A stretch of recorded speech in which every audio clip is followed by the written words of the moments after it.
Assalamualaikum adik-adik, apa kabar? Semoga kalian semua tetap sehat dan selalu dalam perlindungan Allah ya. Amin amin ya rabbal alamin. Bertemu lagi dengan Miss Vinda. Hari ini kita akan belajar tentang tema 1, pertumbuhan dan perkembangan makhluk hidup. Subtema 2, pertumbuhan dan perkembangan manusia, pembelajaran 1. Apa itu pertumbuhan? Apakah kalian tahu adik-adik? Iya, pertumbuhan adalah proses yang dialami oleh makhluk hidup dengan bertambahnya ukuran, volume, maupun jumlah sel-sel yang sifatnya irreversibel atau tidak bisa kembali ke semula. Jadi kalau kalian itu bertambah tinggi, misalnya rambut kalian bertambah panjang, kemudian yang tadinya gigi kalian belum tumbuh, yang tadinya kalian giginya ompong, terus kemudian ada tumbuh giginya, berarti itu namanya tumbuh. Kurang lebihnya seperti itu ya adik-adik, semoga kalian paham. Contohnya, pertama bayi, kemudian kanak-kanak, kemudian anak-anak, kemudian remaja, kemudian pendewasaan. Seperti itu ya adik-adik. Nah, apa itu perkembangan? Ya, perkembangan dapat diartikan sebagai perubahan bentuk maupun sifat suatu organisasi makhluk hidup yang melibatkan struktur dan fungsinya lebih kompleks. Atau dapat diartikan perubahan kematangan fisik, sifat, emosi, dan pikiran menuju kedewasaan. Jadi, nah seperti ini adik-adik. Pertama, kalian waktu masih bayi, kalian hanya bisa tidur-tiduran saja ya, belum bisa ngapa-ngapain tuh. Kemudian kalian mulai tuh tengkurap ya, itu namanya perkembangan tuh. Setelah tengkurap, kalian mulai merangkak ya. Nah, setelah merangkak, pertama-tama kalian ketika berjalan masih memegang-megang benda-benda di sekitar kalian karena kalian belum begitu kuat untuk berjalan, dan setelah itu kalian bisa berjalan tanpa benda-benda yang membantu kalian. Itu namanya perkembangan ya adik-adik, semoga kalian paham.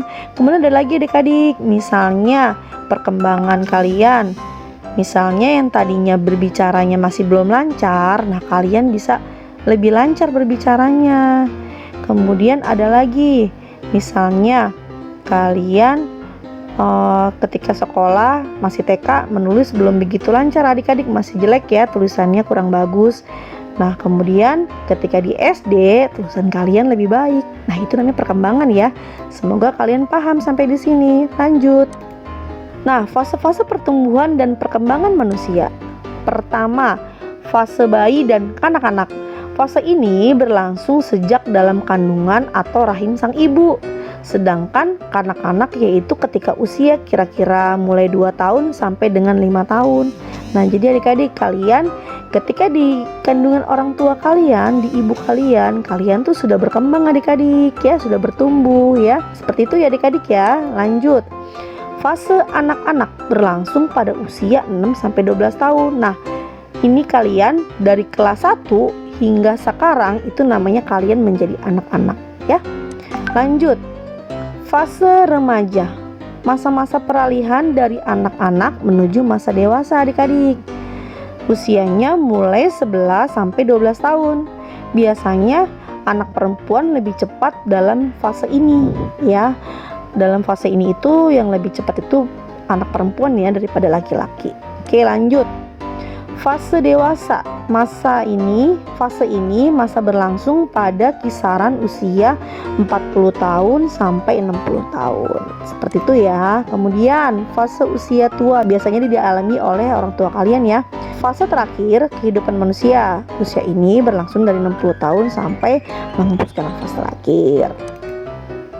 Nih ya gambarnya ya adik-adik, dari balita, kemudian kanak-kanak, kemudian remaja, terus ini menginjak 20 tahun, terus menginjak 40 tahun, kemudian menginjak 65 tahun, dan kemudian 70 tahun. Nah, Dalam fase tua adik-adik, itu biasanya si organisme dalam tubuh seseorang itu mulai berkurang ya adik-adik, seperti kanak-kanak kembali. Jadi kekuatannya sudah mulai berkurang ya adik-adik dalam memegang sesuatu. Semoga dipahami. Nah, kemudian faktor-faktor yang mempengaruhi pertumbuhan dan perkembangan manusia. 1. Genetik. Genetik merupakan faktor hereditas yang diturunkan kepada anak atau keturunannya. Gen ini mengatur seluruh aktivitas sel termasuk di dalamnya. Pertumbuhan dan perkembangan mulai dari ciri baik dari bentuk warna kulit maupun dari sisi sifat makhluk hidup tersebut. Nah, jadi adik-adik, bagi yang kalian misalnya badannya belum gemuk juga, kalian tidak boleh berkecil hati karena mungkin memang genetik dari keluarga kalian itu memang seperti itu ya, kecil. Nah, kemudian yang gemuk tidak usah berkecil hati karena memang dari genetik dari keluarga kalian mungkin seperti itu. Kemudian ada lagi, misalnya ada yang berkulit hitam, ada juga yang berkulit putih. Nah, itu juga berasal dari genetik keluarga kalian ya adik-adik, jadi kalian tidak perlu takut atau sedih. Kemudian ada lagi adik-adik, misalnya, kok rambut aku lurus, kok rambut orang tua aku keriting, kok aku keriting sendiri, kok ibu bapak aku lurus sama kakak aku. Nah, kalian tidak boleh berkecil hati karena mungkin ada di dalam keluarga kalian yang rambutnya seperti kalian. Jadi bukan berarti hanya dari faktor tua kalian saja, mungkin bisa dari kakek atau nenek atau paman atau juga tante. Seperti itu ya adik-adik. Lanjut, makanan. Dalam proses tumbuh dan kembang ini juga diperlukan makanan adik-adik, gunanya menyuplai asupan nutrisi ke dalam tubuh, di mana kebutuhan nutrisi 4 sehat 5 sempurna sangat penting sebagai sumber energi dalam proses metabolisme tubuh kita.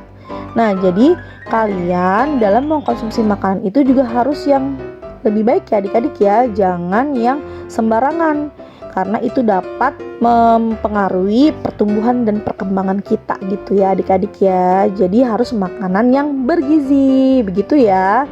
Lanjut, olahraga. Olahraga itu juga sangat mempengaruhi adik-adik dalam pertumbuhan dan perkembangan manusia ya. Dengan berolahraga, tubuh menjadi lebih sehat dan bisa meningkatkan kekebalan tubuh. Pertumbuhan dan perkembangan kita lebih baik dan cepat. Contohnya, misalkan kita renang, bisa membuat kita cepat tinggi adik-adik. Begitu ya, semoga kalian bisa dipahami. Lanjut, perhatikan gambar Udin berikut ini. Ini sudah dijelaskan tadi ya. Apakah kalian dapat menemukan perubahan yang dialami Udin berdasarkan gambar tersebut? Contoh, lihat ya. Pertama, Udin masih bayi adik-adik. Kemudian ini masih bayi, ini masih digendong-gendong ya, belum bisa apa-apa ya dia ya, baru lahir. Kemudian ini dia mulai merangkak ya, dan setelah itu orang tuanya mulai mengajarkan ia berjalan. Kira-kira apakah menemukannya perubahan yang dialami Udin berdasarkan gambar tersebut? Iya, betul sekali. Pertama, Udin masih bayi adik-adik, kemudian dia berubah menjadi kanak-kanak ya. Ini dia mulai merangkak. Nah, kemudian dia mulai berjalan, belajar berjalan ya, seperti itu ya. Perubahannya sangat jelas sekali ya. Pertama dia belum bisa apa-apa, kemudian dia merangkak dan kemudian dia mulai belajar berjalan. Lanjut, perhatikan gambar Udin yang kedua. Pertama, Udin tidak bisa adik-adik memegang botol dengan mudah ya, karena dia masih kecil, masih kanak-kanak ya, masih balita. Jadi dia masih agak lemah untuk memegang botolnya sendiri. Kemudian ketika dia sudah menjadi anak-anak, dia sudah mudah memegang segala sesuatu benda. Contohnya seperti gelas, piring, sendok, bahkan dia juga bisa makan sendiri. Seperti itu ya adik-adik ya. Nah, ini punya tugas di sini untuk kalian. Apakah kamu mengalami pertumbuhan dan perkembangan seperti Udin? Coba, kalian pernah nggak mengalami pertumbuhan dan perkembangan? Kemudian cobalah mencari tahu dari orang tuamu tentang pertumbuhan dan perkembangan kalian dari sejak lahir sampai saat ini. Nah, kemudian informasi yang dapat kamu tanyakan tentang pertumbuhan dan perkembangan, misalnya berat, tinggi badan saat lahir. Selain itu, kamu juga dapat mencari informasi mengenai kemampuanmu dalam merangkak dan berjalan. Nah, jadi kalian melakukan ini dengan orang tua kalian. Kalian sebagai reporternya mewawancarai narasumbernya adalah orang tua kalian. Kemudian hasil wawancara kalian dapat dituliskan di dalam sini pertanyaannya maupun jawabannya. Seperti itu ya. Semoga kalian paham. Lanjut.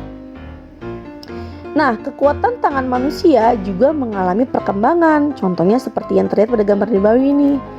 Nah, tadi Miss sudah menjelaskan ya.